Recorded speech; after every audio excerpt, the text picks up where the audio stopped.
SuperBike Factory is kind of all over the news right now, and people are all asking the same question. How does the self-proclaimed largest European motorcycle dealer go from rapid growth and expansion to administration seemingly overnight?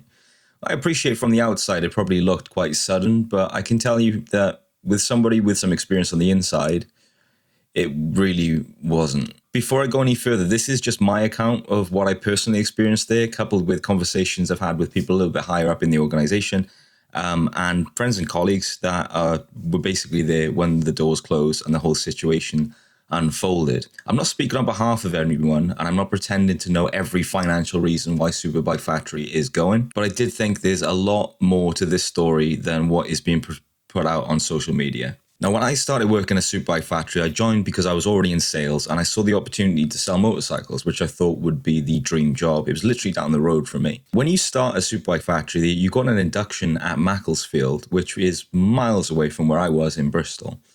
So the company will pay for your travel to get to Macclesfield. They'll pay for 2 weeks, I think it was, of induction, which includes staying in hotels, meal allowances, travel allowances, which I thought was great. But when you got there and you saw like what a high turnover of staff there was, that kind of rung alarm bells that they're spending all this money on, recruitment and induction training and all of this extra cost with such a high turnover of staff. It's just burning money. And then when I eventually started, what I expected to be a traditional dealership experience, but with motorcycles, ended up being more like a glorified call center. In every other dealership that I've ever worked in, the customer that stood in front of you with their wallet open is the most valuable person in your world because they are ready to buy something. But SuperBike Factory just seemed to have this completely backwards. Management at SuperBike Factory seemed to only care about how many calls you made on a daily basis. They didn't really care about how many bikes you sold, which is strange coming from a motorcycle salesman. They cared a lot more about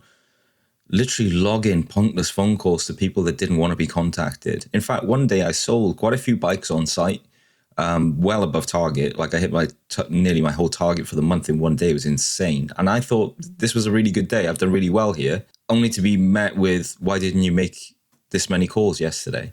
And I was like, well, I was busy selling motorcycles.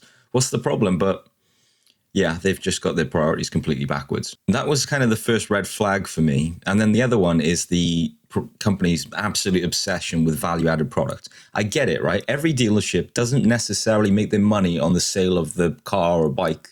They make it on extra products. They make it on your ceramic protection, your tire insurance, your trackers and things like that. And every dealership that I've worked in, and my sales etiquette tells me that you tailor that to the customer's needs. It's very easy to sell a tracker to somebody who needs to replace their bike because their last one was stolen. It's very easy to sell ceramic protection to somebody that knows what it is and wants to keep their bike in good shape.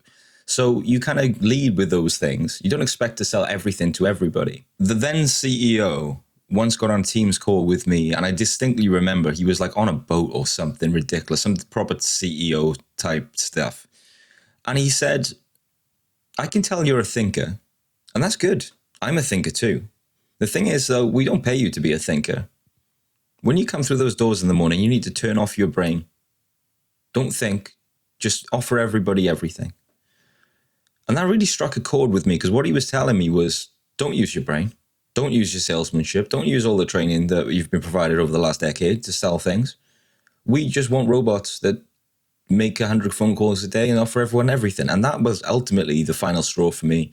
And I started looking for a job pretty much that day, and I left. Without making accusations that I can't back up or getting into any kind of legal trouble, there were several controversies involving staff, the way people spoke to each other, especially even higher up in the company. There were people in positions of trust that really should not be in positions of trust given their background, which was crazy. What really stood out to me as well was it always felt like a startup, even years into the business. Like it always felt like they started the week before and they were really just kind of making it up as they went along. And to me, I think that's kind of why the business failed. They grew too big, too fast, much faster than their systems and culture and processes could keep up with. I've also heard things, and I want to make it absolutely clear that this is not independently verifiable by me, but apparently the finance partners the SuperBike Factory went with weren't entirely happy with the way the business was being run, and they had stipulations in place for how their finance should be applied, and they weren't, basically. And then there's the issues of the bikes themselves. You go on Trustpilot and you look at the reviews for SuperBike Factory, and they've got like a very respectable 4.7 or something out of 5, which looks great.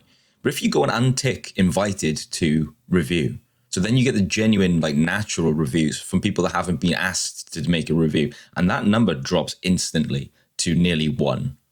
And it's just full of very, very angry people upset about the state of the bikes that they've bought. Now, SuperBike Factory's whole model is basically about flipping bikes, isn't it? They buy them in, they check them, and then they send them back out the door. That's kind of the whole bread and butter of their business. And you never fully know what is coming through the door. But the company made this massive point about post-delivery inspections and checking everything and making sure the vehicle was going to be good before it went out the door. And yet there are absolutely countless numbers of customer complaints about the state of the bikes as they were in customers' hands. Now, I can't speak about every individual complaint, but I can tell you what that looked like from the inside, because with how fast this company grew, the customer care team just could not keep up. They had like a handful of people in this own little room in Macclesfield, away from everybody else, and they either physically couldn't keep up with the call volumes about people calling to complain about the state of their bikes, or they were afraid to answer the phone. Either way, if somebody rang with a complaint about their bike or wanted to speak to customer service and they weren't getting through, after a certain length of time, they'd be passed through to the only other number, which was the sales team. So I'd be there trying to sell a bike, and then I'd get a random, very angry phone call from somebody that's really, really not happy about something, this process, the V5, the state of the bike as it's arrived, whatever it is.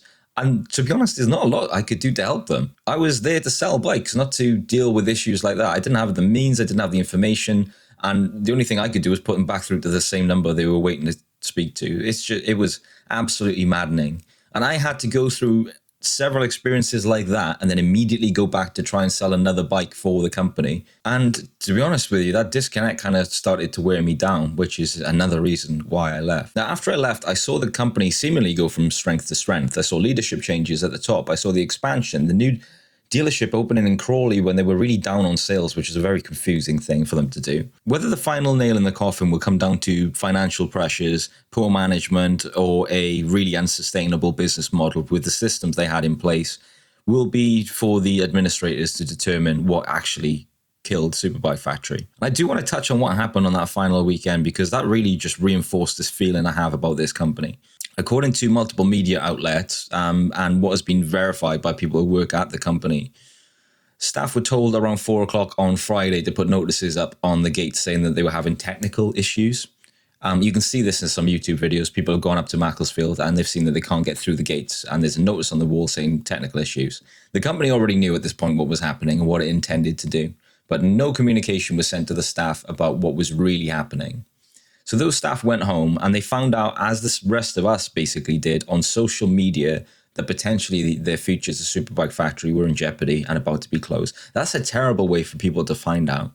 They really should have communicated that better and got ahead of it. So then Monday rolls around and all these employees who had spent all weekend worried and reading these website articles about the dealership about to basically go into work, and until 2 p.m. they left in the dark.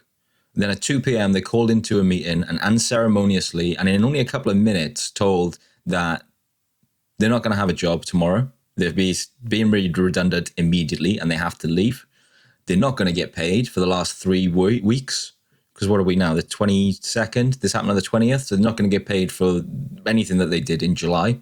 They'll have to claim their redundancy money from the government, which can take months, and weren't really given any explanation on how to do this, and basically told to leave.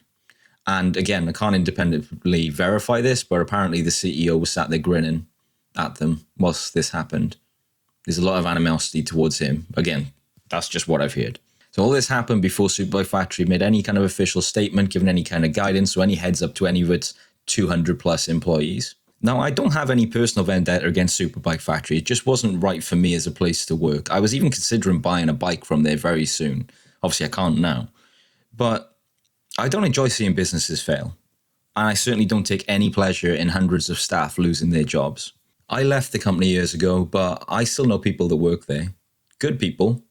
People who basically went to work every day, did their jobs well, and formed their life around a company that just basically disappeared from under their feet. And for those people, I am really genuinely sorry. I hope that you land on your feet and find something really soon get some stability back in your life, because the way this has been handled has been absolutely diabolical. Once again, I'm just sorry for you guys, the staff. I don't care about the company, but I am very sorry for you guys. None of us outside the boardroom know exactly what it was that caused SuperBike Factory to disappear. Nobody outside the administrators anyway. I'm sure that will come to light in due course. Maybe it was poor leadership. Maybe it was an obsession with metrics. Maybe it was an unsustainable business model. Maybe it was all of them. What I do know is that the mechanics, the sales staff, the valeters, the warehouse workers, the delivery drivers, the customer service teams weren't responsible for it, but they were the ones that paid the price. I think history will decide whether this was simply a business that expanded too quickly or whether there were deeper problems that had been there from the very beginning. Either way, I don't think this story's over yet.